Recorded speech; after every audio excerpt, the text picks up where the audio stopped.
I just got through watching that Sean Combs Reckoning documentary on Netflix.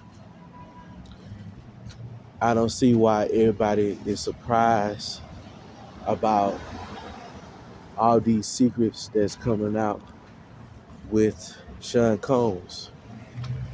Because if you listen to Tupac last album, Machiavelli, this song that he made on his last album called Machiavelli, it is called Against All Odds. That's what Tupac exposed Diddy. But the only thing that surprised me in the documentary is when they talk about his childhood.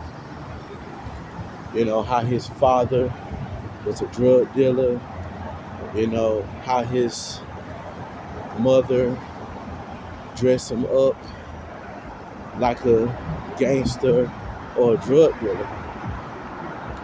But it's nothing wrong for a woman or a parent or a father to have their child dressed for success. But the only thing that is wrong with it is what you put in that child's head. You know, and when you put wickedness, sinful things in a child's head, they will become a monster. And when they grow up,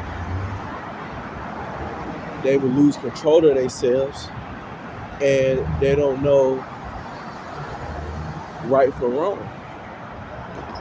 And another thing I saw in the documentary, I know everybody know this, when you are in Hollywood and before you come up in the game, you got to make blood sacrifices, right?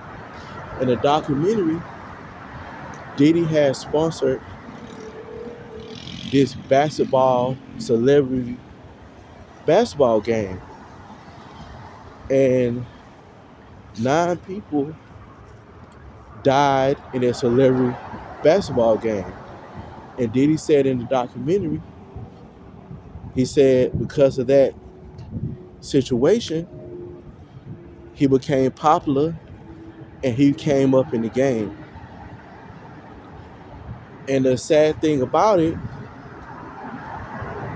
even though Diddy had all that money, he had all that success, right? Diddy was blind. And they talk about how he had all those women. You know, fellas, if you are successful and you got a lot of money, stay humble. Because if you blind like that, you might think a woman is fine, you might think a woman is attractive, but she can be poison. All the women Diddy had, they didn't stay with him for a long time. They left and they took all his money. And all those groups he had, after he finished using them, they didn't last long. They disappeared from the scene. So I think the documentary, it was a okay documentary.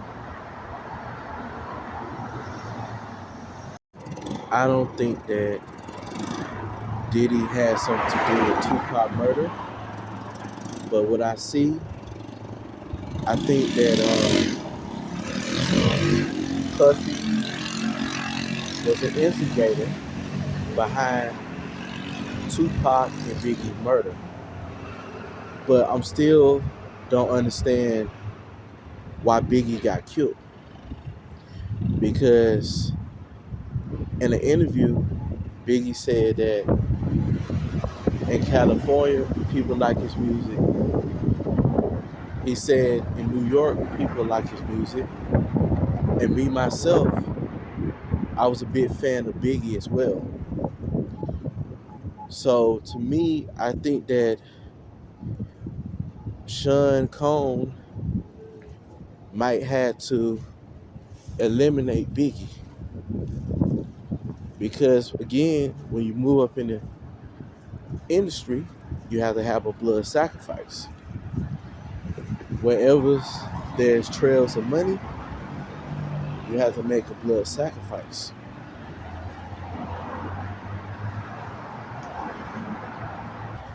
And you got all these famous people think that money can make their problems go away.